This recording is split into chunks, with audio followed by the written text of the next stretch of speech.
This episode of Outside the Box is sponsored by Bellew and Joinson Solicitors. It's like where we've just been on holiday. Where'd you go? We've both just been away, haven't we? Where did you go? Turkey. Tony went to Turkey. Get his teeth done again. Come back with a massive smile. And this sums us both up. Tony's just been on a holiday to Turkey, and I went to Benidorm. I remember my roots, mate. You know what I mean? He's gone superstar, and he goes to Turkey and places now. I just needed a quick week, so we just looked at what was available, and Turkey it ticked all the boxes. And then when you've got 4 kids who all want to come, 21 and 18-year-olds want to come on holiday with their mum and dad. Like when I was 21 or 18, there was not a chance I was going with mum and dad, but they want to come. So I just thought, right, I've got to use my brain here. Turkey's all inclusive, water slides and all inclusive. Our Kobe just ate every single thing. Fair play to him. He came down, mate, and it was 3 plates for breakfast, 3 plates for dinner, 3 plates for tea, and I was just like, "Oh, like father, like son, eh?" No, it's not. Don't start me off, mate. I'm very conscious about my weight. Don't call me fat. In other words, I didn't. I just said I've seen you eat before. So yeah, we just thankfully we got through it. Where in Turkey did you go? This time we went to Bodrum. I've been to Antalya. No clue where that is. I've been to Antalya, Bellew and Bodrum. Really nice hotel, to be fair. I'm a quarter Turkish and I've never been. Really? Yeah. So we've been to Turkey more times than me, yeah. And I'm actually from there. That's like the 5th time I've been. Yeah. It's a great place to go where it's not stupidly expensive. It's got everything in the complex. Yeah. Slides, messing around things, shows on overnight. Yeah. It's got everything. I went once and the hotel had everything. And it was that 1 week, you know, when we were all locked down for COVID, and then they suddenly said, we're not locked down for a week, and everyone suddenly went all over the place, and then we were locked down again. But in that like week, 10 days, I was one of the mass that ended up in Turkey. Did you watch the game there? Yeah. The only snag was they have the most obnoxious, obscene Russians. They're the most rudest people in the world. Just walking in front of you in the queues and just like barging in front of you. And it come close a couple of times to me opening my mouth and just going, one more time. One more time. Look yourself. Yeah. And like, that'd have been a good battle, to be fair. Yeah. Would have been just I fancy a few of them. Big, fat, hairy things would have just leave me having a little nap. But that is also, you know, to all of the Russians out there. We're not saying they're all. We're not saying all Russians. We're not generalising all Russians. Just the ones that were in Tony's hotel at that time. So obnoxious. Just the Russians that live in Turkey. They're just obnoxious at times. They're just so rude. Never ever seen one say please or thank you. It's not in their vocabulary, you know. Please you couldn't have spoken to many Russians. Please and thank you is not in their vocabulary. Loads of them. There's loads of them. That's because they speak Russian, Tony. No, mate. you know when you open a door for someone. I can't do that all the time. You open a door and let people through. Or if you're in a queue and there's a woman behind you and you go on, love, you go first. And just look at me and just walk in front of me. Not thank you. Yeah. Not even like a just walk and just fucking, yeah. Just want to strangle. Don't really know where to go from here. Let's just talk about football. That's what it is to talk about. Where you watched the game? In the hotel? Yeah. Yeah. Some First game or second game? You were there for the Congo game. You were back home for the Mexico one, weren't you? Yeah. I think. No, I was home for Mexico. I was away for the Congo. Oh, was you? Yeah. Yeah. I was home for the Mexico one. Well, we've missed both, haven't we? Yeah. So let's do a quick brief on the Congo game then. What do you think about that? Job done. When we look back now, a little bit of worry and frustration and not the easiest of performance, slow starts, poor defending. Marcus Rashford started it off by letting his man run. There was a knock-on effect from it that ended up doing Jed Spence at the had to cover at the far post. But yeah, great character. Harry Kane and Jude Bellingham in particular. Because as the game went on, as the game went on, people stopped being brave and getting on the ball. No, not a Jude Bellingham. He just kept getting on that ball, kept trying to make things happen. And we lacked, I thought it was going to be that podcast we were going to talk about lacking Phil Foden, superstar Phil Foden in the team. No, he is missing. You can see us. He's For missing. those moments, you do wonder, but we showed good patience, good determination. And I sat watching it because my kids were out watching it with their mates as they do nowadays. And my missus walked in the room literally, as we scored the equaliser, and I made her stand there for like 20 minutes. Oh, she didn't make a stand. No, I there, didn't. She just said, I told her I wanted her to stand there. I said, "Don't you move." She went, "Don't be silly. I'm done." Me stood here for the moment. And I said, "That's the first time you've come in and stood there. Don't you move." But she left. Yeah. She said, "That's how superstitious you said, can get about the football." don't get above yourself, mate. She just said to him, "Calm down. Don't ever speak to me like that again." To which he resumed normal. Unbelievable winning goal from Kane, though. Yeah, and, big finish. And then you're in the semi-finals. The last through to the next stage. And then, obviously, that game in Mexico. What a game. In that stadium, the most iconic stadium. I mean, everyone, they say it's a bucket list thing to go to that stadium. Have you ever played there? No. I've been to Cancun. Nice. Been to Cancun and Riviera, man. Yeah, so been to both but I've never been to the Azteca, and it's something that, I look back at after the game and think, bloody hell, I wish I'd have somehow gone there and been in that stadium on that night and witnessed that, because it was unbelievable, really. It was crazy to watch. Yeah, it's when we go 3-1 up, you're just thinking, right, the job's done, and then the tackle happens. I feel sorry for him. Oh, the tackle happened when it was 2-1, and we got the penalty within minutes of going down to 10 men. Yeah. We got the penalty to go 3-1. You feel sorry for him? I feel sorry for him. You feel sorry for an ex-Liverpool player? That's it is very rare to me, but there's no way he meant that. And someone has got to have the common sense to go, as if, like, Neo out the Matrix couldn't have timed jumping on that ball. I don't know. I think it is a red. I just feel so. I get why it's a red, because the leg can't land that high on the shin, but someone's got to take it and just go, there's no way he meant that. I know he didn't. I think he's gone in to obviously slide and win the ball. But touch the ball. Yeah, and at the time I was saying, no red card, it's please, referee. And he slowed anything down, though, it was terrible. Yeah, but if you put together the force he went into the challenge with, because he did try and make a crunching tackle, the fact that he's gone in and it's bounced his foot on top of the ball, which he certainly didn't mean to do, which then propels his foot higher. You do the slow motion, you go with the aggression of the tackle, where he's made contact. It doesn't really matter that it was a mistake. It's there's too many things going for it that against them. Yeah, for it to be a red card that it's never going to get overturned. Even I don't think Trump could get that one overturned. I don't think it's going to get overturned, but I just feel for it. It's one of them ones where you go, you've thrown yourself into a tackle, you're trying to get there and win it. He's gone purely for the ball and his foot's at the top of the ball. It's just so unlucky, but I get your point. Is it foolish or is it unlucky though? Yeah. Is there anything else that he could have done rather than making that challenge at that point? Get the ball. No, you look at the game is what it is. There's so much emotion in the game that sometimes split decisions happen. People pick up yellow cards without meaning to. You make a decision in a moment. Sometimes you time it perfectly. Sometimes it comes your way. Sometimes you don't time it perfectly, but you get a little bit lucky. And he was the opposite to that. He timed it well, just got a little bit unlucky, and then they were horrible as well. Them Mexicans, they were at the referee, at us, giving players part of the game. No, I know that, but you know, got Declan Rice booked in the first minute of the game. You know when you've got that horror bag who's like when the challenge goes in and they all go nuts. That also added to it. When they're all screaming, shouting, and they're having a little bit of scrap on the side. But there was the little horror thing. He was the winger. The little runt he was. You could just see he's the one, don't you? He's the one. He's the one in the nightclub at the back going, come on, let's have it. And he's pushing everyone to the front. Come on, let's do it. He's one of them. I want to know which one you think you're on about. We've all got that, mate. Yeah, we've all got that, mate. We've got loads of them. I've got tons of them over the years. But I'm telling you, he's just that fun fella going, let's have it. And he's pushing it and he's at the back. But I just thought they were horrible. They weren't nice. They were nasty. See they were competitive. They are very competitive. Even the fans, when the game is on and they're singing the national anthem and then all of that passion that goes into the game, but led to believe that after the game that they're the most sort of gracious fans in the world and shaking your hands and wishing you all the best. Like lovely people, but ferocious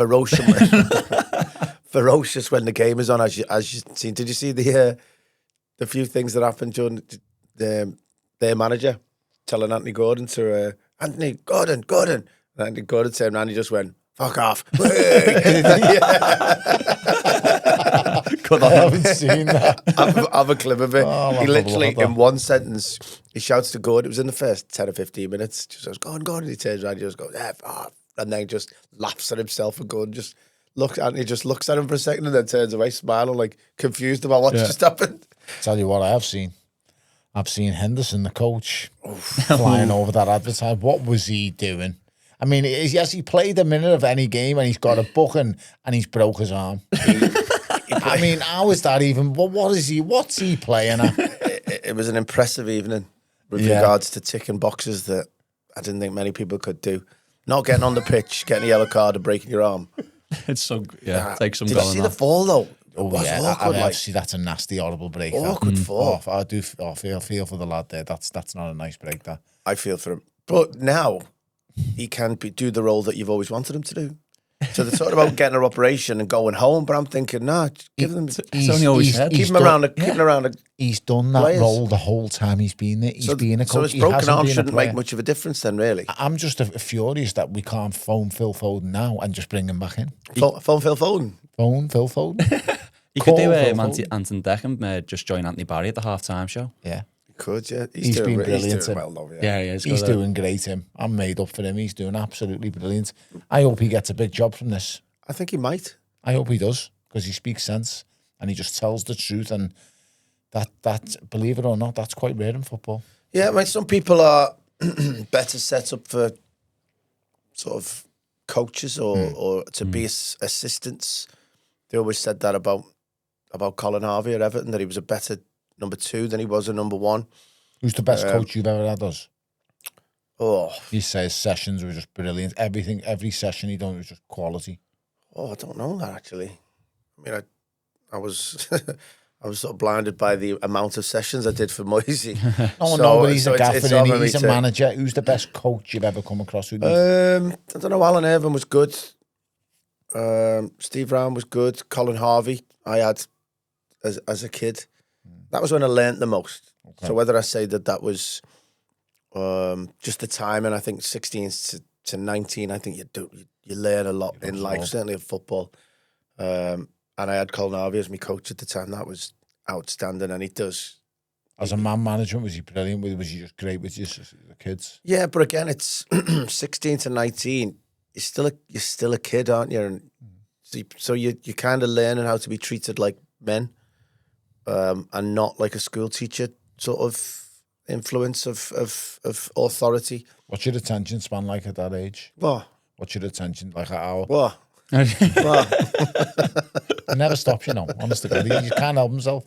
At that age, my attention span's good yet. I know there's some players that... Because you will play them over the years indoors. It's just going in one ear and out the other. Oh, yeah. Like, Fellaini was one of the mad ones for that. Honestly, we'd do... You're joking, We'd sit down and do like set pieces. These are the set pieces at the weekend, and we did it on the screen and on the video. And you think you can watch the video, and I can watch the video, see what I'm supposed to do, look where I'm supposed to be, and then I can know without going out on the pitch where I'm supposed to be. Fellaini would watch it on the video, and you can see in his eyes I think he's getting it.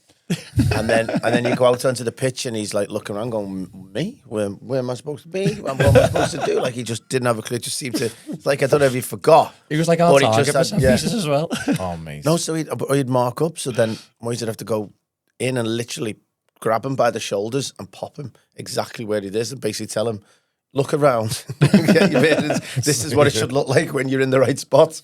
And he was like, right, okay. And in the end, I had to go mark people, and he had to go and stand where he wanted to. I know what he was thinking about when he come in. Some of the words he come out with, what these taught him when he first arrived.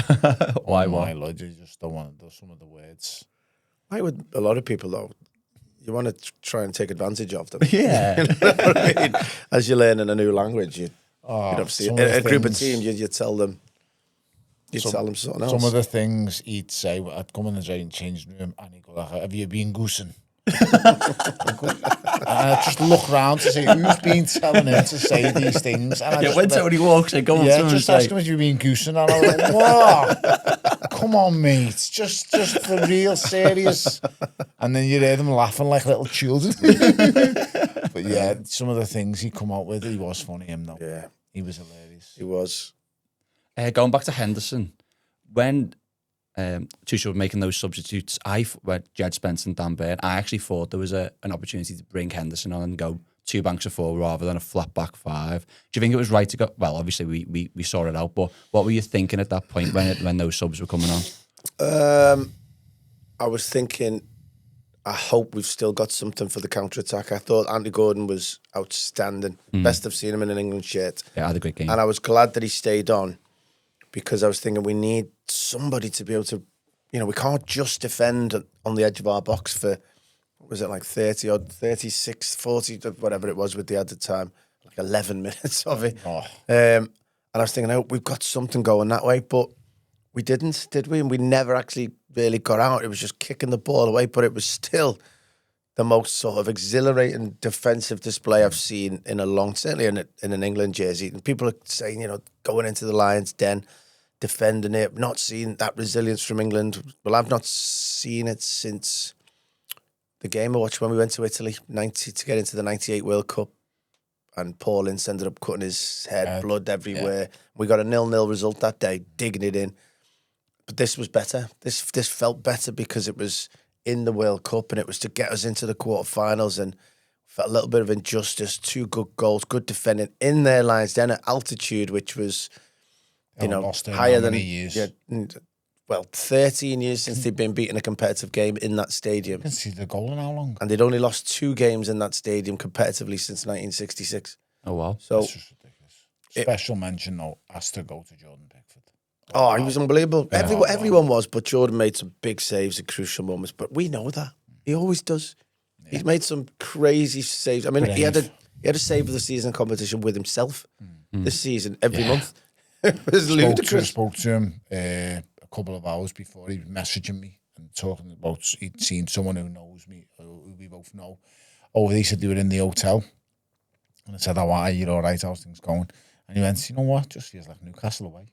The exact words he said, and I just thought, fair play. He's right for him though, because he gets that is going into a Lions den for him, isn't it? Every season he's getting stick. It's all about him, and then he can go and do the performance he did for Everton and make the saves he did for Everton this season. So yeah, that's the thing about this generation and these players as well. Quite a lot of them are playing regular Champions League football and they're playing regular top-notch competitive games that.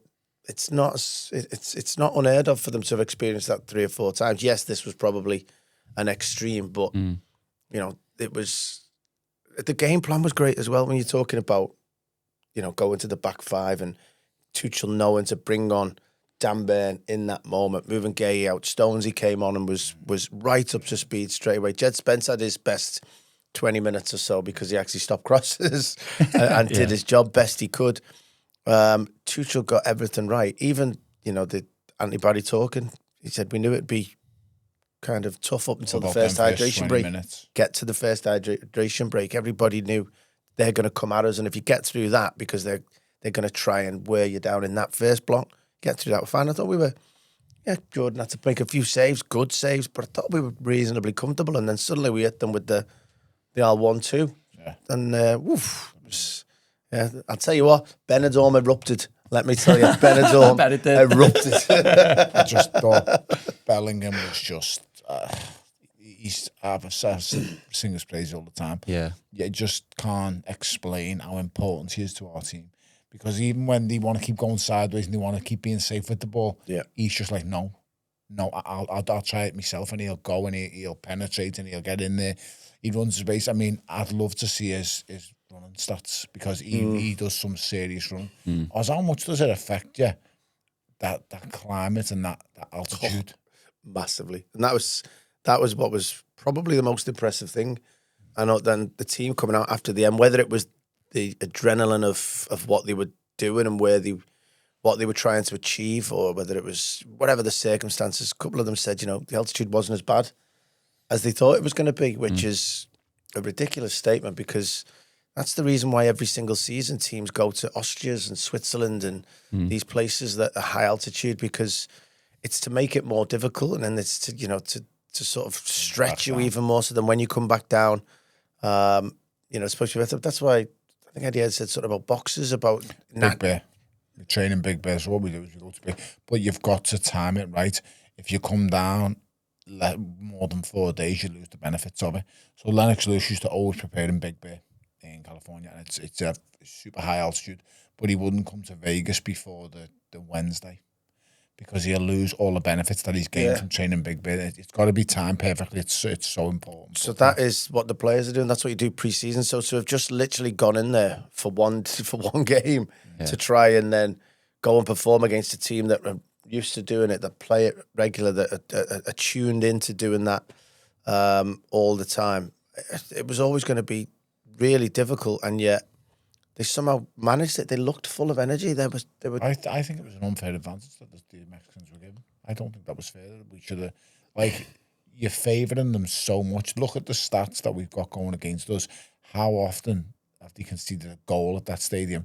How many games they've lost? And why are we playing the host nation, one of the host nations, on their patch?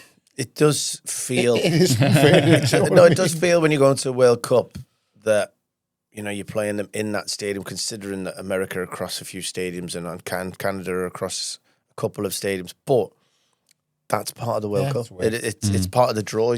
Someone's got to go play them in their place. They did well by winning their group, which then meant, as happened for England in the Euros, by winning their group, it meant they got to continue playing in that stadium. Whereas, and when we were at the Euros, I think a couple of years back, when it was in England, we won our group, so we got to keep on playing at Wembley. And would you say that was an unfair advantage? I know you're not talking altitude-wise, but that's what I'm saying. It's just that stadium and that scenario and them settings. It's just so unfair. I mean, imagine if Mexico beat us. Are they getting to play at the Azteca again? That's the last. I think that's the last game of the Azteca. Is it? Yeah, I think it is. Because you just didn't Because see Mexico out. I know, because Mexico out. But I think Mexico would have had to then, if they won that game, then they had to go and start playing the next in America because the stadiums are all decided, aren't they? It's mad, isn't it? How they've got to the chance of them getting there, and the game was always going to be. So was that last 16 game always going to be at the Azteca, regardless if it was Mexico? Yeah, it was. Yeah, yeah. It just looks like it was set up for them. And so that altitude. We kind of knew if we win our group, that's the path. Okay. We knew it. And Miami's the next one against Norway. That'll be hot. And then one of the semi-final stadiums, I think it might be Dallas and Atlanta. Dallas is hot as well. Both of them, I think both of them, Dallas and Atlanta, are both roof stadiums with air conditioning and climate control. That's good. And then you go and play the final is New Jersey with its open roof, and that'll be hot. Hopefully the Vikings struggle in the sun. They should do, because we need them to. I'm telling you now. Yeah, but they haven't looked like they've been struggling. They have been the team to watch. Not quite the surprise when we were talking a couple of pods ago, looking for the surprise. It's not a surprise because I think that's 14 wins they've had now. I know they lost to France in the end, but they knew they weren't. They knew they were already through. 10 changes, was it? Yeah. So I don't know if you take that one with a pinch of salt, but Haaland has scored in 14 straight games now for his country. He scored more. I think it's 16 and 14. Is it? It's frightening. Yeah. It's the same as what Mbappe's doing, to be honest. Yeah. How'd you stop him? At source, because if you allow crosses to come in, look at their goal, the first goal. Gets left on him. Yeah, but Gabriel's not in a bad position, and he's opening his body up, and he's trying to see both. They done him. But the moment you take your eye off one of the other, because Haaland gets into a ridiculously good centre forward's position just off his shoulder, so Gabriel can't actually see him and see the ball. So Gabriel's trying to do both, which you do. And the moment he sort of turns away from Haaland, he's lost the ball. So he looks back to the ball, and as he does, Haaland makes his run, and he can't see it coming. And then he's losing. Blamed him. Neville fully blamed. Yeah, well, Gabriel. I get it, but it's so hard because of how good Haaland is. Everyone sees the finishes he does, yes, and his finishes are ridiculous, and his pace. Told you my wife's been watching videos of him. All right, Leon, you leave what you get up to in the house, please. We don't want to know what. She's been watching videos of him because she's like, is this a real person? Like, was he, he's bigger than everyone. He's a monster. Yeah, so if you get yourself into a physical battle with him, then it's going to be tough. And in that moment, Gabriel just took his eye off the ball and he was never going to win that physical battle. So you've basically got to stop the ball getting delivered into the penalty area. Your fullbacks have got to stop crosses. Neville says straight away he's got to be touch tight as soon as to Haaland. At least a little nudge, stop the jump, stop the run. And I thought it's right. I get what you're saying. No, that's... Because if you're touch tight too much, he's not winning that header. I don't know about that, because if you touch tight to someone who's 3 or 4 inches taller than you, then how are you going to stop them from... A little nudge before he jumps. Maybe a little nudge, but if the delivery's good and you're in there, suddenly he can maybe get away from you quicker, but he's got more pace. I mean, I wouldn't want to be touch tight with someone who's quicker than me and taller than me. Wouldn't want to go anywhere near him. Although, you can nudge and you can get underneath you, but do you get someone else to come back and help you defend? What I've got to give him credit for is he never goes down. He loves the fight. Never dives, never jumps on the floor, never whinges. Even when he gets clattered, he just gets up straight away.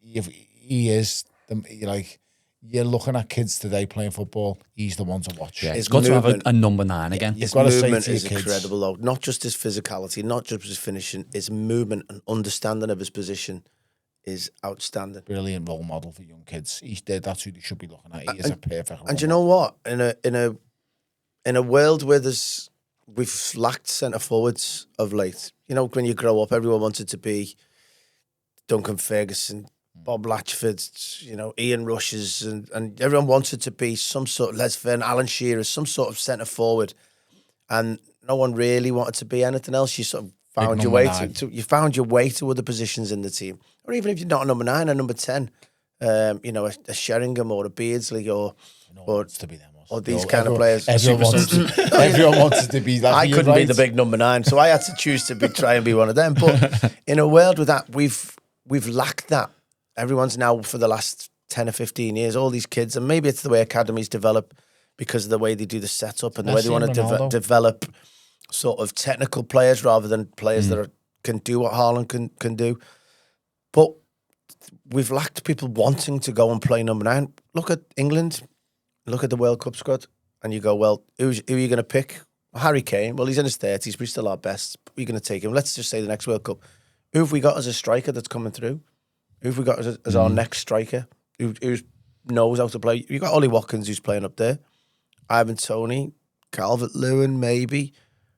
But let's not mess about. That is a big drop in class massively. From the Kanes and your top guys. Your Liam Delaps and stuff like that. I get it. But no one wants to. What you're saying is no one wanted to be a number 9, and everyone wanted to go play these other positions that we've now lacked. Sort of kids going, that's where I play. I'm a centre forward. Everyone wants to be a Salah or a Mbappe that's where football is, and that's what this tippy tappy knocking round stuff's done to football. So maybe Haaland. Sorry, coming back to the point though. Maybe Haaland playing like he is and doing what it is making kids go, nah, I want to be Haaland. No, but I think I want to be the next one of them. I'm going to go play up front. I think the players what you're talking about do still exist, because you look at the likes of that Igor Thiago at Brentford. He's a lesser version of Haaland, but he's playing in that same way. The 9 up front, the big man slams into people, gets stuck in. Yeah. We've got one in Beto, scores less goals, but he wants to get stuck in. He plays and runs out the channels.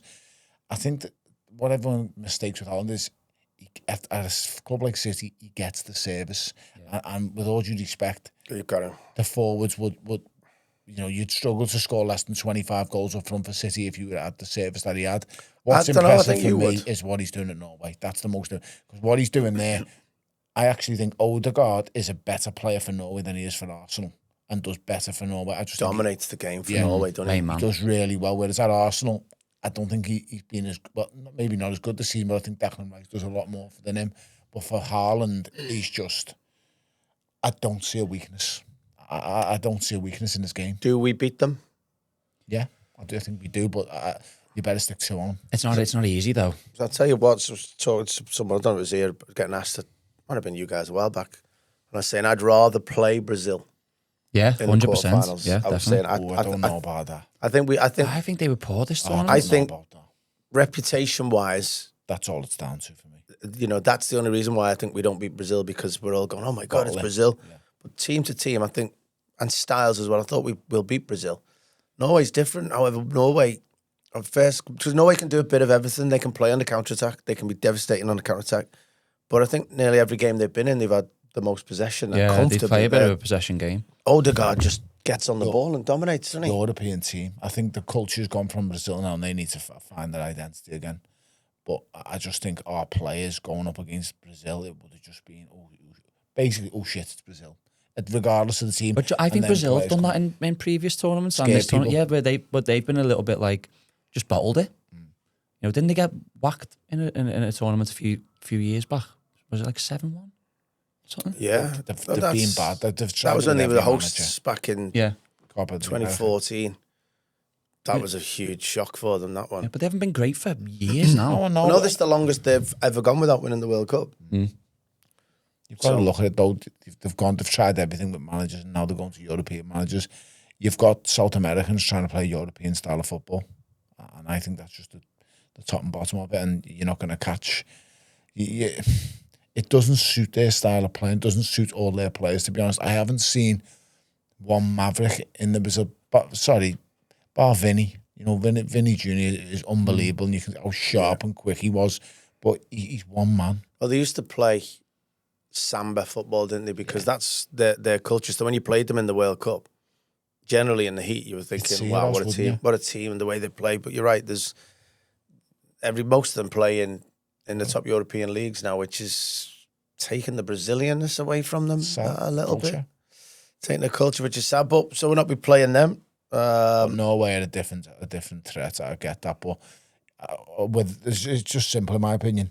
Two centre-halves. Are you worried about that matchup, though, between Haaland and... I think our defence has been shaky at times. Even though we did well against Mexico, it still was shaky. You need to stop at its source. And Gay and Stones. I don't know if bringing Dan Burn in, because he's a big fella, is the answer straight away. No. As I heard someone suggest. Two players who know. Just two players who know. And I don't think it's time to change that. Two players who know him. You know his movements. You train with him every day, Oz. Yeah, but you know him. I understand the thought process, but I still need... Konza's pace there because Haaland will get away from most, and he might still get away from Konza, but he's got the best chance of catching him. You've got to have one of them two in Stones or Gay because you know him. Yeah, you'll have one of them. But look, the performance we put in against Mexico, we've shown that we can defend like we did for the first 20 minutes. I thought then we took the ball quite well. Thought O'Reilly again was brilliant for us. I thought we hit them like we did again brilliantly. Jude Bellingham, outstanding. Harry Kane, the way he put that ball back across rather than shoot, I thought selfish. Great decision, and obviously we got the benefit from it. And then we showed we can defend in the second half. One of the most impressive was we just gone down to 10 men and we still managed to get that extra goal, which was so crucial. Yes, it was a bit of fortune maybe, but penalty all day. No, the way it fell it fell through to him. Ricochet defender, heads it onto Kane, and then Gordon, lively, best game I've seen him play for England, gets the penalty because we didn't half need that. Has it been 2-1, I think we'd have lost that game because if they'd have got that back level, that game, we had no way. When he took that penalty, and I seen Gordon wanted it, and he basically just said, "Boy, on your bike, sit down, you boy, your captain's talking now, lad, on your bike." But I don't think Gordon realistically thought he was taking the penalty. I know, but you can say I think it's one of them ones where you go up and you just have the ball for a minute. I won it. And you have the ball for a minute. Just give Kane a chance. It's just so happy that he'd lost it because I just had visions of that first penalty in the other game. That was where he misses it, and I just thought, please don't do this. Why don't footballers also just put your foot through the Well, he did, ball, and I knew exactly where he was going to go. Because of that moment, he was going to go hard to his favourite side, to the left, with as much power as he could muster, and that's what beat the keeper. And it was such an important goal. The right way, doesn't he? I don't know if I've ever, and I'm going back to my teenage years as well, but I don't ever think I've been as wrapped up emotionally in an England game as I was that whole night. Even getting excited, going to watch it, and then, it was 1 o'clock in the morning supposedly. It didn't kick off till 2. 3 o'clock in Benidorm, by the way. Let me point that out. You just anyway. I was flying home the next afternoon. You got to watch it with people. I had to say, my kids all said, "I'm watching it with you." And when the hour delay came, everyone was just asleep. Yeah. So I was just sitting there on me jack, just watching it and just thinking, I'm just on my own. You should have gone out to any pub or any town or anywhere, because that's what I'm saying. The nation was up. You see, every town just had stay behinds. my son, 18-year-old, were out in the local village. They managed to get a stay behind, like 20 of his mates, and they were all in there together. I'm like, what a bloody occasion. I know, that is. And we were all up. It was just such reward, I would say, for everybody that was watching. Imagine going home disappointed after staying up until 5, 6 o'clock. But we've now all got this lifelong memory of where we were, what we were doing it, who we watched it with, how it made us feel. Wasn't in Benidorm, like, but I don't think I've. I mean, I was jumping up, dancing around on that trip. Let me tell you, but I don't think I jumped at any point higher than when when the goals were going in. Honestly, it was.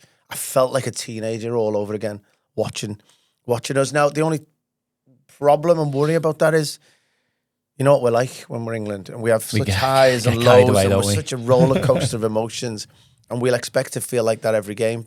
I think we've shown every game's different, and it's going to take a different performance if we're going to beat Norway, and it's going to take a bit of patience from us, I suppose. What do we have to do on the ball? We spoke about how we maybe try and stop Haaland. What do we have to do to go and win that game against Norway? I think we play. It's dead. It sounds dead simple. Play our own game. We'll defend for periods, no problem at all. I think we try and hit on the counter attack when we're good, and then obviously when we're having good possession of the ball, actually be threatening. I want the balls in the box. I want them to be having to defend. I want us to sort of. We can win in so many ways. I just want our mentality to be as positive as it can be. Like Anthony Gordon picked the ball up in the first 20 minutes the other day, or our first real attack when he got the shot on goal. And I think in previous games, I think he's picked it up and thought, well, I'm going to be a bit safe here and pass backwards. Where once he came on against Congo and had that great sort of effect with, I think he got 2 assists, he then suddenly picked the ball up. We got a bit of possession. He thought, I'm going to have a go, yeah. We're on the outside, got to cross. That's the kind of attitude we need. Yeah. Where you're going to look at, there are moments in the game where you think, well, no, we need to keep possession. Yeah. I'm not going to try and take someone on and lose it. But there are also moments when you say, right, I'm in the team to beat you. I'm in the team to get behind you. I'm in the team to shoot from here. I'm in the team for whatever I'm in the team for. Now's the moment to show it. Don't just be passive. Let's be proactive. And that's another thing. Thomas Tuchel was really proactive, I thought, in the game. In excuse me, in making his decisions, making his changes. Yes, the tactical hydration break works brilliantly for managers. It's disgusting. But he was able to get in there, speak to the players, make tactical changes before. That was the criticism of Gareth Southgate, that he wouldn't have done this. That we kind of, especially in that Italy final, or even the Spain final, when we're getting into those moments where we're in crucial moments, and you think, make a sub, make a change, make something. You can see we're losing impetus down one side of the pitch, and it was always the other managers, Mancini especially. I think it was Mancini, the Italian manager, Mancini made the subs first, made decisions first, and suddenly we were always reacting. Yeah, was Thomas Tuchel in all the games, really. Whether I believe in the timing or not, he's still been the first to make a change and I think you've got to take your hat off to him for that. I think you're spot on with what you said. First and foremost, the way to beat them is stop it at source. So get out to them crosses. Yeah, you've got to stop Haaland. So you've got to get that's the only way to stop it. Stop it. I mean, 100%. And then secondly, I can't believe I'm going to say this, but I think we've got to start Madueke. Why? What are you saying? Why don't you think you can believe it? And why? Because I just think after watching him, I fully get and know why they've picked him. He does as he's told, and he does his job. He tracks back, he gets forward. He can beat a man as well, so he does give us a bit of a threat. His final ball's not the best, but he works so hard going back and forward. Speaking out loud, I don't see why no one can give Rashford a go on the right. I don't get this big a left winger, right footer on the left winger. It's just stick to the side you're on, cross balls, and okay. Don't mind crosses. I don't mind crosses. I don't think Rashford's as comfortable over there as he is on the left, which is probably the way these players have been developed. But I thought Saka had a good game. I thought he set the first goal up. Yeah, he did. Set the first goal up, dropped his shoulder. Over the whole time he was on the pitch, I think Madueke would have been better than him. And I can't believe I'm saying that, but I think he would. I don't know. I don't think he's 100% right. Yeah, I agree, yeah. I think there's something missing. I don't think he's 100% right. And because when I've seen him at his best, he's frightening, Saka. And I only seen that one cross in that game where I thought, right, that's quality. It was an everything important one, else. though. What? It was an important It was really important, but I just think for it to only happen once in the whole time he was on the pitch, I thought he needs to offer more, and I think Madueke offers more at this stage now. I don't know what's up with him, but I just don't think he's fired. Saka was in the team, not only because he's a top quality player, and he did have the assist for the first one, but Thomas Tuchel knew going into that game that for 20 minutes we were going to have to keep the ball under some severe pressure before we were able to then grow into the game. And Saka's better at that. Madueke's got his strengths, but Saka's better at keeping the ball as a in pressure in tough situations. And I think Gordon's better than Rashford, believe it or not, in them moments. Yeah, I get that. And I think that's where his team was selected, really, those wide men. I think that's one of the reasons, because knowing, especially for that first 20 minutes, we're going to have to take the ball under pressure of Mexicans running around trying to snap at our ankles.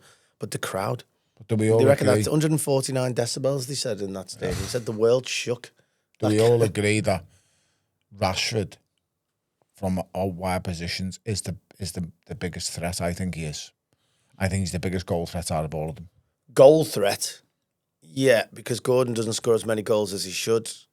Saka can score more, but I'd say Rashford is the biggest goal threat. And that's what I think that's what we need against Norway. Maybe. We need goals. But I don't think he gives us enough defensively. Yeah, I don't think he gives you enough going that way. But then do we need that much going back when we've got two central defensive midfielders? Yeah, I do think we do now. Now you get into I didn't think we did early games when you're playing your group games and maybe even the Congo game. We were a little bit too negative maybe, but I think now you get to play against the top teams that can hurt you and punish you. I think you generally need two midfielders. No, I think we do. That's what I'm saying. But then don't we go right? The front four, we're getting at you, and I say the front four in meaning the two wingers and the central pair. So Bellingham is basically part.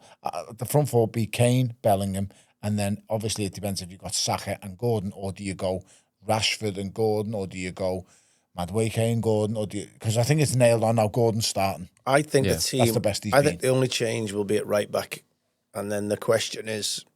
That's to be he can't play. Unless Keir Starmer makes a goal. Keir's on the phone as we speak. Funnily enough, so you know what? He's not even the president. He's not even the prime minister no more. We need Andy Burnham to make a call. Andy Burnham. They're saying Reece James might be fit. Was it a risk taking him as well? Yeah, because he's made out of paper mache. Yes, he's a brilliant footballer. He's absolutely exceptional. I don't. But what's up with him, Oz? He's a great footballer. I don't think he's as good as the right backs we've had in the past 5 or 6 years, like Kyle Walker. No, he's not. Trippier, even. I don't think he's given us. He's better than Trippier. I think he's better than Trippier. He's not consistently giving us that level. When I'm saying better than Trippier's better, I'm saying Trippier can defend better than Reece James. Reece James is great going forward on the ball. Reece James is. So I don't think he's that bad. Reece James is not as bad as Trent defensively, but not as good as Trent attacking wise. He's kind of a little bit. It's a crime. It's kind of a little bit of a softer, rounded. It's a crime. It's a crime that he's not must have there. been raising a glass when he saw Quanta It's sent a off. crime that he's not there. It is literally a crime on English football that Trent Alexander-Arnold is not there. It was a surprise when. Come on. When Livramento went down and we brought in Chalobah. Yeah. Come on. That was a surprise. Come on. I mean, because I understand he was Chelsea manager and he obviously knows Chalobah and he knows the attitude and the personality he's getting, but that's what makes you think it's more about. That's what makes you think it's more about not wanting his character in the squad, not wanting him in the squad, rather than his football. Can he be that bad, Oz, really, as a character? Really, though? I don't know him. He's best mates with Bellingham, though, isn't he? And he's a good vibe. I don't know him. I can't see it being that bad. But I just think that's... it's personal, 100%, isn't it? No, I'm saying, sorry, you can be that bad. I just don't know. I don't know if he is. I don't know him. What do you mean you can be that bad? You can be a really... Give me an example. You can be... anyone can be a really negative influence on any squad or any room. Anyone can be a bad influence on a room. When you sat around... For instance, when we was... Everton and Roberto was having a tough second and third season, and then you get people who aren't playing are over there on a table trying to ruin everything, but you now create this negativity and atmosphere within a room. And did he question him? Did he question him in front of them? Yeah. So if you were managers giving you a talk, and will you get you'll know the negative one, and will one of them go openly and go, "Why are you doing that?" If they're brave enough, but they can also do it by just not trying that hard in training, even though they're given a job to do, or being late on occasions. Or one of the thing is being in the ear of somebody. Like for instance, God, I get where you're going. Like being on someone's shoulder, and he was on someone's shoulders saying, "Don't believe that," because you just said him and Jude are close. What if rumours going around? There is a strong influence on Jude, and he's in his ear. He might be able to say at any point. He's such a good footballer, though. He is, but if I don't know him. I'm speculating here. I do not know the Trent himself, but if he is a player that would be negative in a Thomas Tuchel squad, that would then be on someone's shoulder saying, "Can't believe the manager's asking you to do that." Oh, I wouldn't believe that. Oh, he's asking you to do too much. He doesn't believe it. Whatever the negative comments are, we've all got this devil on our shoulder in our heads all the time. But if he's doing that for someone, in my lifetime, I have never seen a right back influence a game of football like him. In my whole life, I mean, and I'm talking ever. Even you talk about the likes of Cafu and people like that. I haven't seen a right back influence a game like that lad could. The passing range from free kicks, just everything about him going for what he can do with a ball. Oh, I know, he was annoying as hell. Absolutely audible playing against us. But you've just got to roll down and go, that boy. But in this competition, you're going to come up against some of the best wingers out there, and it's common knowledge that defending isn't his strength. I think that's a bit of a myth. I don't think he's as bad a defender as people make out. You don't be at that level of football and you're a bad defender. I'm not okay. He's not as good as a Gary Neville going backwards. I get it, but instantly he's not a bad defender. You don't win the things he's won and play in a team consistently under Jurgen Klopp, and you're a bad defender. He just wouldn't have had it. You can do.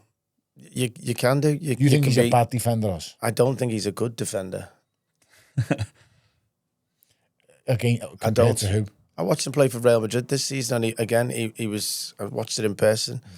He's good on the ball, but he keeps getting himself in poor positions, and he keeps finding. He's now got a really nice habit in his sort of world of being out of position, so that he's not having to come up against wingers. Because now he'll be, I tried to step in there and do something, and now I'm not. To be fair, and he did it at Liverpool, and Konate would always come over and make the tackles and cover, and that was fine because that was how Liverpool set up to allow him to go into positions, and they knew Konate was going to cover him. Whereas I don't think he's getting the exact same cover as yet at Real Madrid, and he is out. He's a brilliant player, but I don't know if that's why people have tried to play him centre midfield, because I don't know if he wants so much more responsibility in the middle of the park, though, isn't he? You get caught out of position in the middle, you're costing goals. Right back, I don't think it's that. I think he got caught out when Southgate gave him a go there for England. Is he good enough to play on the right wing? He would, if we were playing 4-4-2, and he could play a right midfield place like Beckham did. I was going to say, in a 4-4-2. Is he quick enough? He's decent enough pace. He's not slow. He's not. Either way, he's an option we should have had there. He can't play on the right wing of an outside. He doesn't play it like a Saka would, so you can't play him there, and you don't want to play him right back. And so they tried to play him centre mid, where one of the three doesn't seem to work. If we were still playing 4-4-2, he'd probably be playing the David Beckham role as a right midfielder right now. Do you still think he should be there? I think I'd have probably called him up once Livramento went down. I'm looking around for other fullbacks. But if Thomas Tuchel deems that he's somebody he can't have in his squad, I'd love to ask him, why is he that bad? I'd love to. Then we have to trust in Tuchel, because he's pretty much done the majority of things right so far. Look where we are. We're in the quarterfinals of the World Cup. Yes, we had a couple of bumps, but it's a quarterfinal game that we can actually win. We should. And if we do win, we're the favourites. I would fancy us to beat Argentina in the semis. It's just about that one little man again. Yeah. We're just coming up against freaks. And that's what it's about. It's about the freaks. Because it's not about if you take Haaland, but it's not like they can even say that about us, because what they'll say is, you take Kane out of your team. I think we could stick Ivan Toney up front and we're still scoring goals, because they're coming from all over the pitch. You take Haaland out of Norway and you take Messi out of Argentina, I'm sorry, they're struggling real bad. I know Harry Kane's brilliant, and he's our talisman, and he's our 9, he's our captain. I agree with that. But you can stick Ivan and he will slot too. And so will Ollie Watkins. I think it hurts us, Kane not being massively in the team, but I think it hurts them other 2 teams more. Yeah. So I'll agree with that. And on the flip side of that, Portugal are out. Ronaldo. Sad that. There's talk about the superstars. Seeing him finish last World Cup. Just sad seeing him upset for me. Just hardest working football. Didn't bother me that. You don't love Ronaldo, do you? I don't hate him. And I when it comes to the Ronaldo Messi arguments, I find it when people always say, if you're not saying Messi is the best ever, then you're wrong and you don't know football. And I'm like, well, Ronaldo's a couple of years older than Messi still, so we forget that. Ronaldo was still flying. Ronaldo was still considered flying at 38, just about to turn 39. He's 41 now. That last little bit makes a hell of a difference. I'm a witness to it in front. And Ronaldo has made himself what he is. His desire to be the best is crazy. He's gone across all different leagues to try himself in all these different moments. So I think you have to take your hat off. Take your hat off to him and respect that more than maybe what Messi tried to do. But you also can't pretend that Messi isn't a joke when it comes to actual ability. He'll be gutted because in the same way Neymar is gutted, they felt that they were going to win a World Cup. He should at some point in the same breath as them too. No, but Neymar was crying, wasn't he, after the game because he's now realised he's not going to play in a World Cup again. And then did you see all the Brazil legends watching the game that have all won 1 and 2 World Cups? Yeah. And he wanted to be part of that and probably... He was the hope of the nation for years, wasn't he? He felt that he would win it. That's why he cried getting in the squad. He wanted to feel like he is. And that's Ronaldo now. Yes, he won the Euros, Ronaldo, but he wanted to, especially after Messi's won a World Cup. He wants to win one. Neymar should be spoken. But he was never going to win one. With your R9s or your Messis or your Ronaldos. I think there's a certain caliber of player, and I don't think he takes. I think he had the potential to do it, but he just went. He was never going to win. Were you talking Neymar now? Neymar, sorry, Neymar. I thought we were talking Ronaldo. In his early years, he did look like he had the capability to push into that bracket of top players, but then hasn't matched it with the work. I just think it's so clear. I think Cristiano Ronaldo is the hardest working footballer the world has ever seen. I think that cannot be denied or disputed. And I think Messi's probably the most gifted footballer the world's ever seen. And for me, R9 is just the best of everything. There's a lot of... Who's more technically gifted, Neymar or Ronaldo? When they first came onto the scene? No, not R9. Cristiano Ronaldo. Messi does things without thinking. Yeah. It's in him. And by the way, Ronaldo's doing crazy step overs. He came in as a winger and developed himself into a number 9. That's the way you do. That's quite hard to do. Developed us. He works so hard. I just think he's the hardest working footballer in the world. I think he potentially has the right to say he's probably the hardest working athlete sports I've ever seen because when you listen to him say what he says, I'm not well. I'm sick. Don't be like Cristiano. I've watched him say that. The words come out of his mouth. And you just think, wow, you must be so driven. Do you worry for people like that after the sport's gone? Yeah. I said that yesterday. What's his dedication going to be now? What does he put his focus on? He's going to have to go into management maybe. Even though he's a billionaire, he can't stop. He's too obsessed. Listen, he's got an exit strategy 100% because people like him don't do well in life after you go away from sport. So he will have an exit strategy. He won't start, and he was never going to win the World Cup, in my opinion, because not this one. No. Roberto Martinez was managing. No, yeah. Roberto's took Belgium's best team. Yeah.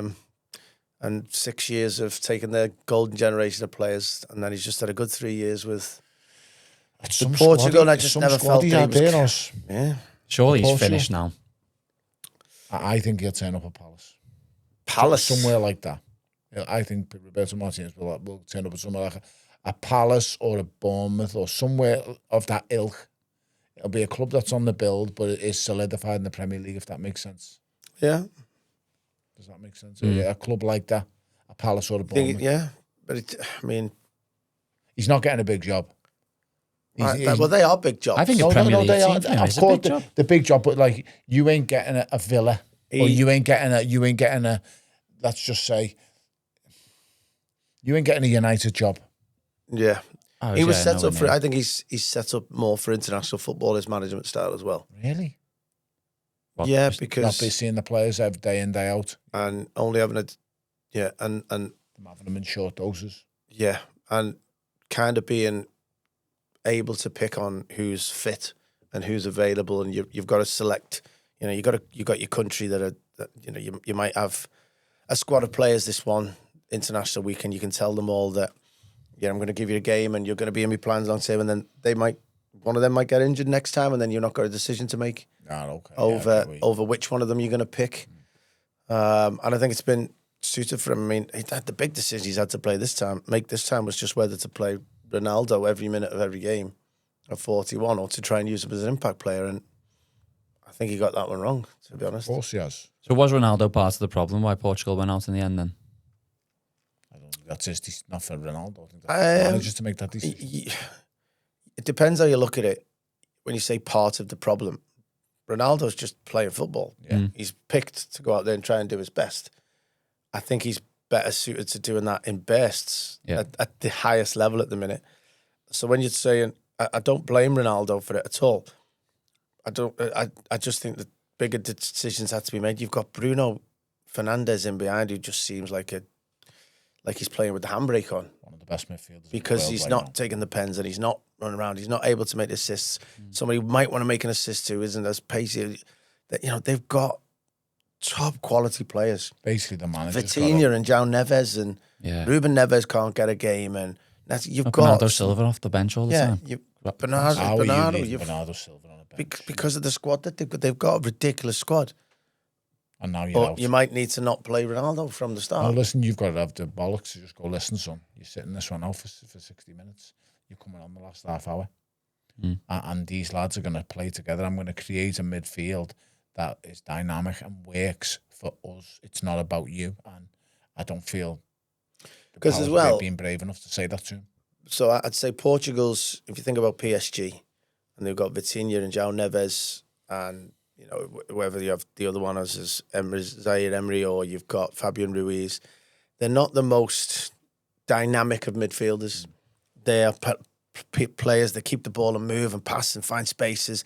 But then when they get into certain positions, PSG look amazing because when these midfielders that dominate possession and positional play on the pitch decide it's now time to kill a pass, they're playing it through to people with ridiculous pace. Whereas in Portugal, they're keeping the ball and they're doing all this. Then you look up and it's not there. Ronaldo's not got that pace anymore. So, and I don't know if Ramos does who would come in, but at this point, you now need to have firepower or you go, what's Ronaldo's strength like at Talk Kane? And you have to say, how are we going to score goals? What's our strength at the minute? Probably crossing's one of his things. So let's start putting crosses in. They don't do that because the style of play is not matching up to what will get the best out of their centre forward. And that's what the best teams do. So France play to make sure that their front four get the ball in right areas. They done a great job again. The fullbacks don't really overlap. They'll get to a certain point. Koundé might do inner laps so that you can still give the wide men widths. You try and get a Mbappé on the ball. I mean, they're a joke. They really are. Are we saying that they're going to be in the final? I'll be amazed if they're not.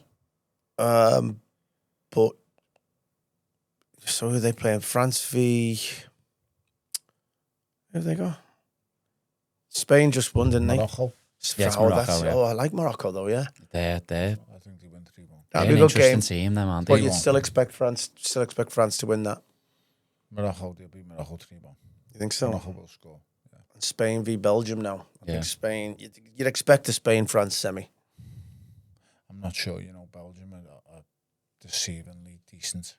They just find a way. They're horrible. They just keep finding a way.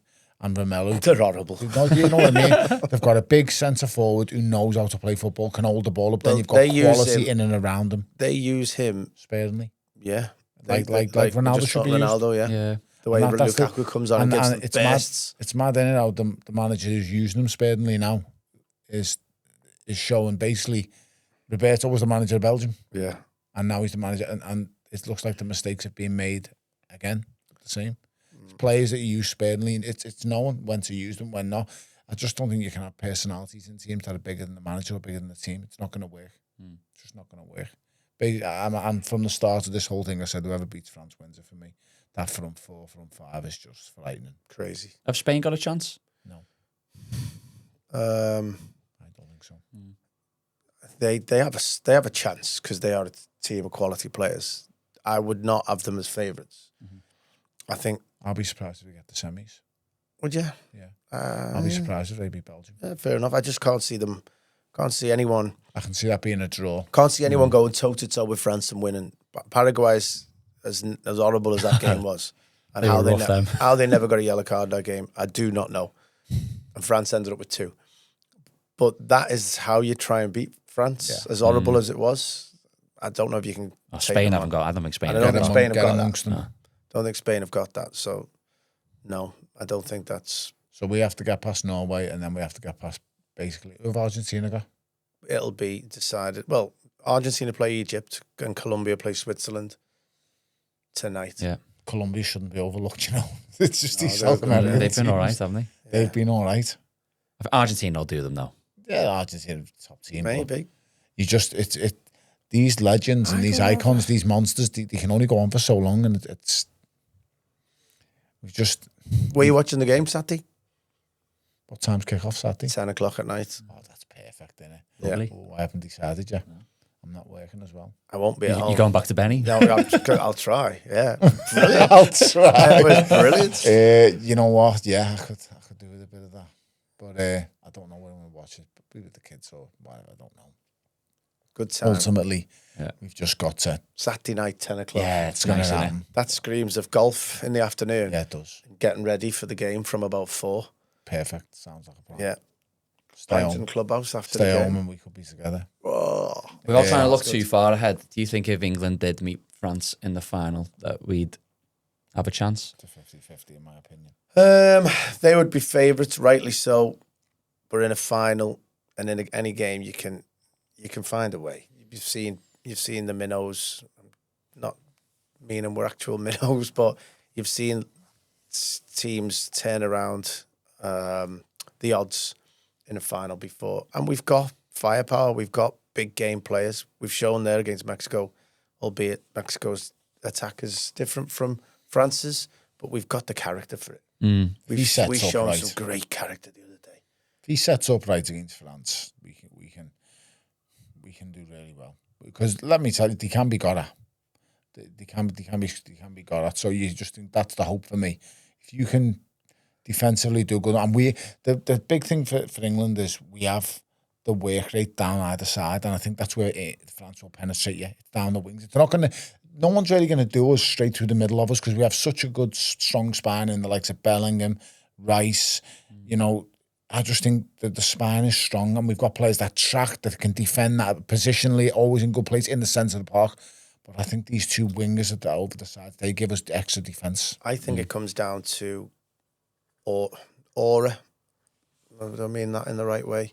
Yeah, you think people are going to be in awe of the likes of Mbappé and shit like that?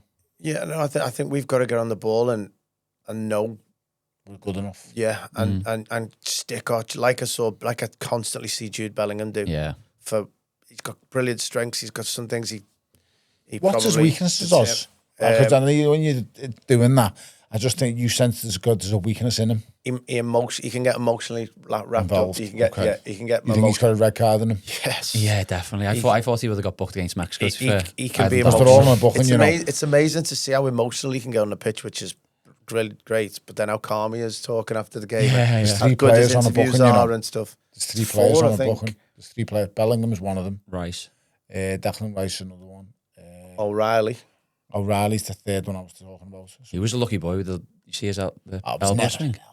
No, I don't. Yeah, I don't think he. But if he catches him, I just think going for that. I wouldn't have today's that's game. A proper elbow. Don't remember that. I was in Benidorm. Oh well, to be fair, he did. You remember when the third goal went in? Don't remember every incident. I thought we'd scored 3 when it was. I thought it was 3-1. Cameras didn't really pick up on it at first, but it's probably he was saying the little runt who was like going. He was audible in. Yeah. I think that was who you're talking about. But he did do that, but he didn't catch him.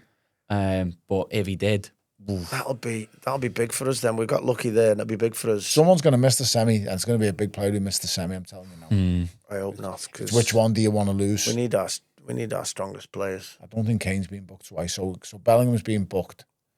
Why are we? I thought once you get past the group stage, it resets. Bellingham got booked against Congo. DR Congo. Okay. So what happens if?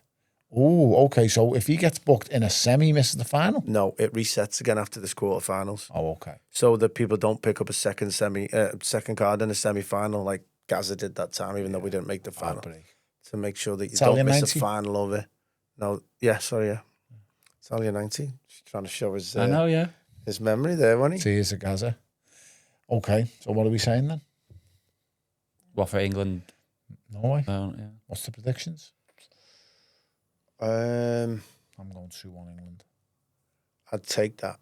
I really would. I'd take 1-0 in off someone's arseholes. I don't care what it goes. I'm going to go 3-2 again. 3-2? I was thinking 2-1, but I don't want to do the same as you, so I'm going to go 3-2. Well, you can have 2-1. I'll say 1-0. I'm going to go 3-1 England. Oh, yeah. Oh, that's a more comfortable result. I was thinking 3-1 and then thought... How many things are you thinking? Because you keep saying I'm thinking 2-1, my now thought 3-1. My thought was processing. I was thinking 3-1 and then thought... I think if we stop Haaland... I've got to allow for Haaland to score 2 because he might well do. I think if he gets on the score sheet, we're in bad trouble. Yeah. I think we're in a lot of trouble. If he's confident against our boys, that's another thing with players who know him. Would he be as confident? Would he be as brash and as arrogant? And I think he loves that, mate. He loves it even more. Yeah, no, because I know him and Stonesy here close. Yeah, so and I just think, does he want to do Stonesy like that? I'm just trying to play on anything. He would because he wants to win. Yeah. He's a winner.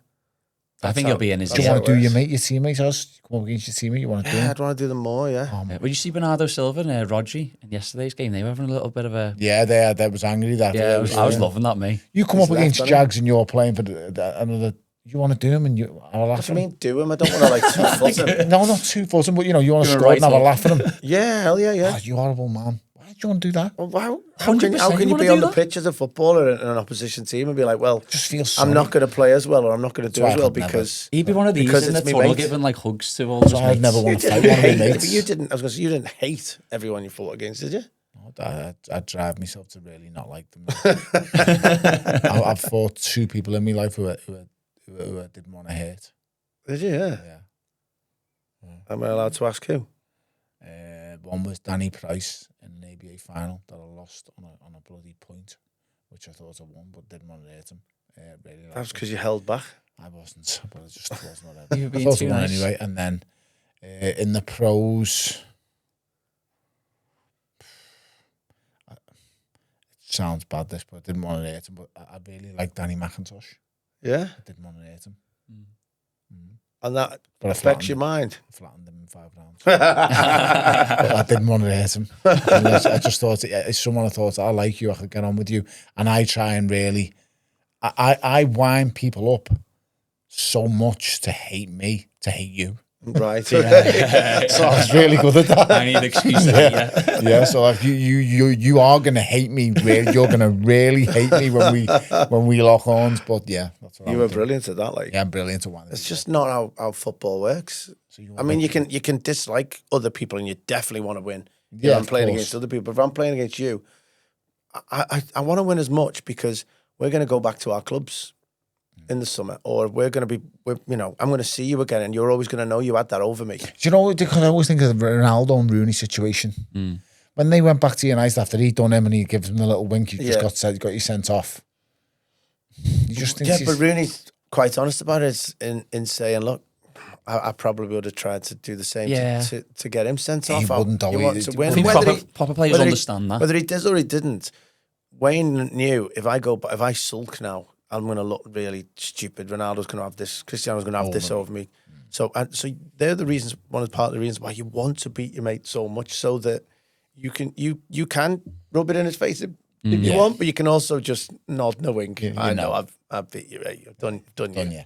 So it's different with us. We'd want to win more. Honestly, we would. Do you think that's changed now though a little bit? I found it refreshing when Bernardo Silva was like going in Rodri's face, because a lot of them are quite pally now these days, aren't they? Across teams, yeah. I just think I think it's always been there. I think it's good to see that rivalry. It's good to see, I mean, for you and you're watching your players from your country, you want to know that they've got that passion. You want to know that this means more to them and more to your country than their friendship. Did you have any mates when you were playing for Everton who were Still not got any mates. Did you have any I grew up with other footballers who you played against who were mates. When you say mates, I mean, I grew up with... Any Copites? I grew up knowing Stephen Warnock from when we was kids, like. Okay. Yeah, but a mate, someone you pick the phone, you speak to him once a month, once a week? No. Okay. Good on you. No, I made sure I only had mates in my team. Yeah. What about in other clubs? Because you've been on football in the football scene for so many years. Surely you've had mates who play for different clubs. I do, and there's a handful I keep in touch with, but again, it's because you come across that many people in the game. You're not going to make mates with them all. It's different. If they don't speak to each other. Say people go into a work environment and you work in a building for 3 years, and there's, I don't know, you come across, including staff, you come across, 80 people, and the turnover is constantly moving, and yes, there's about 10 of you that actually stay together long term, but the rest is constantly moving, especially the time I was at Everton. You sort of, your workmates rather thinking than... of players you come up. So when you played Felly, and he'd gone to United and you were still at Everton. Yeah. I'd speak to him on the pitch, but I wouldn't speak to him before or after. And wind him up. I'd try and stand on his toes and stuff. That was my kind Would of he just job. laugh at you? Yeah. He'd just try and swipe at me, yeah. See, that's the kind of thing, because you've been playing with them for like 3-4 years, whatever he was at Argaf for. Yeah, but again, you're going into work and you're not best mates with everyone. I get it, yeah. You can be such different people, and then so you end up making your friends outside of work. Some of them you make friends in work. So I'm still close with Hibbo, still close with Nick Chadwick from the youth team days. Another couple of the youth team players I'm still friends with. So there where you pick up your friendships. This episode of Outside the Box is sponsored by Bellew and Kiziltan Solicitors. We're delighted to bring on BLJ as our first ever sponsors of the podcast, and especially with some of the opinions that Ozzy and Tony come out with, it probably seems sensible to bring a legal partner on board first. For more than 200 years, Bellew and Kiziltan have been helping people across Liverpool for all of their life decisions. Whether it's expert family law, conveyancing, wills and probate, or sorting disputes, their team is there when it matters most. Now, a lot has changed since 1821, but their commitment to helping people has never waned. Bellew and Kiziltan Solicitors. By your side since 1821. To find out more, visit bljsolicitors.co.uk. Right, yeah. Everton have made some moves this summer. Hayden Hackney has signed for Middlesbrough. I think it looks like we're getting Tyreek George back. So Tyreek George has done Mill and Roll's done, so there's two. And then this young boy, I haven't seen much of him. I was going to say, do you know much about him, Oz? Not an awful lot, if I'm being completely honest. It's one of them that you watch a bit of the Championship and you see flashes of players. But I just spoke to a couple of Leeds fans who said they've watched a lot of the Championship and they've seen him of late and say he's an impressive young player, yeah. He seems like quite a progressive central midfielder. He's not somebody you would put in as a sitter. Maybe more of a Dewsbury Hall kind of. I'm hearing all round really that he makes forward passes. Yeah, and but he can also get box to box, and he's not, a number 10. I think he's flashing back to an old all-round midfielder. Is he a replacement for Ghana? I don't think replacement. I hope not replacement. Not for Jimmy Ghana, Idrissa. Oh, Idrissa. Yeah. I was going to say. Because he's not signed a contract. No, I don't know, because it depends what you're going to ask Jimmy to do.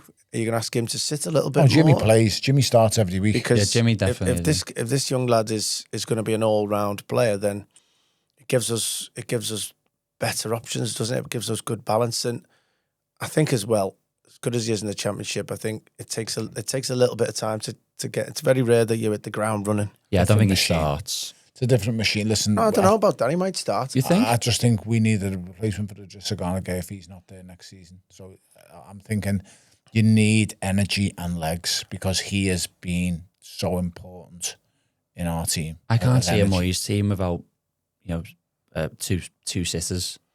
I know James Garner gets him involved, but he does sit primarily. Yeah, and Jimmy plays. I know, but he has played one sitter and two number 8s ahead. We did that for a long time with Moyes at one point, but I just think, having spoken to Moyes a couple of months back over this kind of thing, he wants to find the best players in the Championship, best young players, like Everton were in my time, when he was finding your Cahills and he was finding your Jagses and your Lescotts and your Baineses, your Stones. Stonesy. These players that have broke through in the Championship or League One and are now, you can see the potential. Like, he was furious that, I mean, it was happened before he came back to Everton, but he would have been in the shout for Morgan Rogers, a player that was breaking through. I think it was at Middlesbrough as well. And then Aston Villa came in and grabbed him, because they saw that's the type of player that Moyes. Look at Jared Bowen. Yeah. He was at Hull. Moyes went and got him and saw what he could be.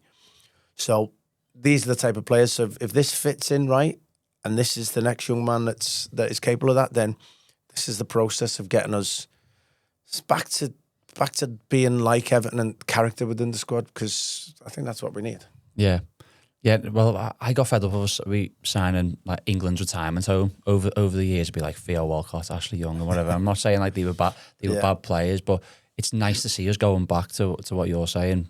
You know, actually scouting and picking up players. Yeah, you have to have trust, and you also have to have a bit of balance with regards to experience. When I got in the team, we still had, Weir and Stubbs and Dunk and that in the squad. As you were bringing me and some of the younger lads through, the signings I've just said, a bit later on, there was good balance.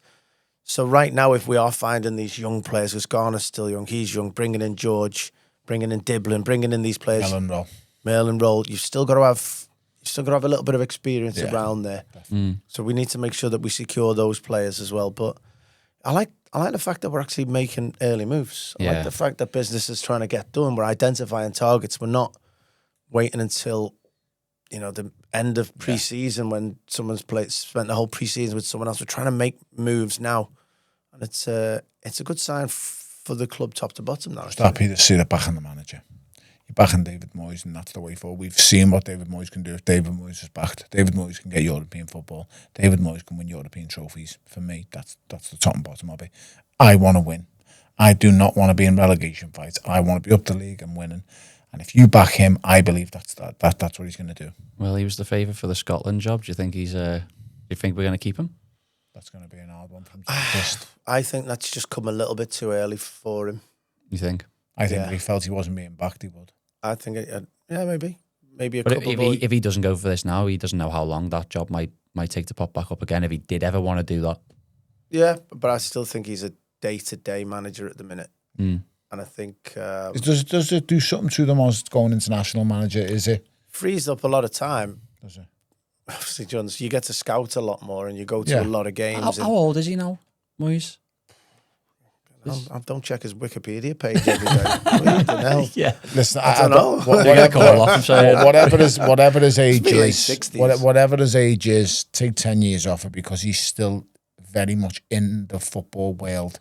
It's not like he's a Harry. He's not like, I'm trying to think of managers. He's not like a Roy Hodgson or a Sam Allardyce, where you've been old and out of football for a period of time. He's been in football constantly, and I think that keeps him young. Yeah. See, I was doing my maths then, and he's probably early 60s, maybe mid-60s, because I think he came to us at like 38, 39, 40 with 2002. So he had 24 years onto that, so 63 or 4-ish. 60s. Yeah. So, but he's a young. I know he's in age years, he's older, but he's been in football for that long, and he hasn't left for a long period of time. Yeah. And I think that's will have kept him young. I don't think he's finished. I just think, in his head, is there a thought of, because I don't look at him and think he's not a manager where I think the football's lost him. Yeah. Tactically, I've seen it with managers who have come over the years, and I think you've lost it now. He's progressed by keeping people young around him. So his staff are always, not long out of football, still connected, like Baines. And I and hope he, I'm desperate for him to bring success. But these are the signs. These are all the signs that I was seeing at some point in his first tenure, that he's looking for these young, hungry players that are going to move forward with the club. They're not at the club for a stepping stone. We got into a habit of signing players that were only using us as a stepping stone. I don't mind that, because it means you have to play well for us. Yeah, but then you leave a big hole when you leave. Oh, I get it. But we also need these players. We also need players that are going to see us as where they, as having success with us. Yeah, but that's doing well for Bournemouth, it's doing well for Brighton, it's doing well for Brentford. How So many- come to us. How many trophies have Brentford won? No, I know that, but How many trophies Palace. have... Palace. Yeah, Palace have just... They're all just getting won. into Europe. I just want to get into Europe. I want to get into Europe. I want to finish in the league We in a also good wanna- position. I'm just saying, it's good to try and find players that want to win with us rather than want to have a stepping stone. It's like Kante didn't go to Leicester thinking I'm going to go at Leicester forever. Did he? He wants it better than Leicester. And then the Mahrez's, these players, they go to a club. Now, hopefully, Everton are going to get back to that stage where you come to us now, that's your destination. But there's a difference in that because of, like, look at the likes of Joel and Lescott. There's a difference between coming in and being told and knowing I'm only coming in as a stepping stone. I'm going to come in, play there for 2 years and then go.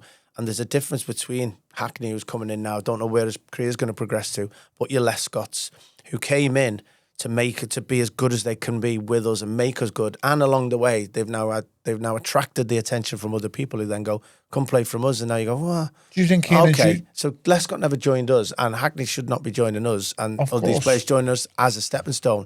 They're joining us to make us better. Yeah. And if it progresses for them along the way, great. But if they come in as a stepping stone, so people are telling the likes of Lukaku and Kevin Morales and these players, just come and play for us for 18 months. Yeah. And if you do well, you'll be able to go on. And then that's in their mind before they've even come. Okay. They should be coming to make us better. So would you think Keane and Juice be all signed for us to be at Everton forever? Do you think Jimmy Garner signed for Everton to be at Everton I think that's got to be your I think that's got to be your mentality when you come in, yeah. I think Would you say no? I think that's got to be, I think it's got to be If your ever- mentality. And then as you get your success and if you show what you're capable of doing, then a move will naturally progress. If Everton are getting into Europe, them two players are happy. If Everton aren't getting into Europe and Everton aren't up fighting in the top half of the league, them players are They going, both mate. deserve to play Europe. They want to move on. This is my point, though. I don't mind players coming to it and going, I'll get you into that top 4 or 5. And if they want to go, you know what? Leg it, fuck off. I'm not bothered. But if you're coming into our football club, you've got to be wanting to fight to get up that league. I don't want someone coming into the football club who's 36, 37 and goes, I'm just coming here for a little stop, a little break, just before I'm done. That's the worst signing I believe you could make. Don't get me wrong. I'm going to completely contradict myself now. I'd take that fella who was playing for... Was it Mexico? You're going to say Cape Verde. You're talking about that goalkeeper that went from not the goalkeeper. 20,000 The forward who was... 20,000 followers Has he just left Wolves? 25 million. Has he just left Wolves? Raul Jimenez, Mexican fella. He's just gone back to Wolves. He's playing in the He's Championship. just gone back to Wolves. But that can be changed in a little... up front, we've obviously got an issue. We need the goal scorer. We need a proven goal scorer. Or someone the other two lads can learn off or help them in some way or another. I don't know. So I don't mind. Like last year, would I have minded bringing in a Vardy for a season? I 100% would have done that. I said that at the time. I'd have liked that, but I don't think it fits the model. And I get it. I do get it, but you need goals. Just get them quick.